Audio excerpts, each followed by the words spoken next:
We're looking at the nature of the mind itself. Why are we looking at the nature of mind? Because mind holds 99% of the human population in complete total bondage. You feel what your thought tells you to feel.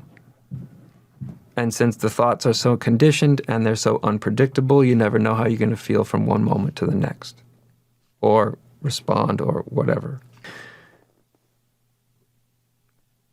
So when we start with this basic thing, what am I when I don't refer to a thought?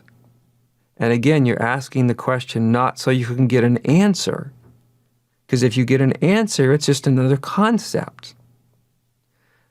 The question is meant to create space, to create a gap in the mind's thinking process. And in that gap, thought can fall away for just a moment. Now, if you really look at it, the significance, because usually we're so conditioned to look for the result. What's this little exercise going to get me? Am I getting it right? How am I supposed to feel? We're so interested in the result that we lose track of really looking at what it has to show us. That our whole idea of ourselves, as well as others, as well as the world, whether the world's good or bad or however you talk to yourself about it, that the reality of anything exists, whether you're talking to yourself about it or not. But the really interesting thing is notice what falls away. And if you really look at it, you might see something quite shocking.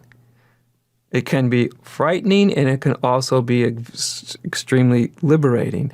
You might start to see that this whole world, self and world, that the mind is constantly creating can stop. And you haven't collapsed, and the world hasn't collapsed, and nothing's changed except that in that moment, you lost your entire conceptualized world and your entire experience that those ideas created in you. In that moment, whether it lasts 1 second or 5 seconds or 5 minutes, in that gap, you've lost everything you've ever thought about yourself, because it only exists in thought.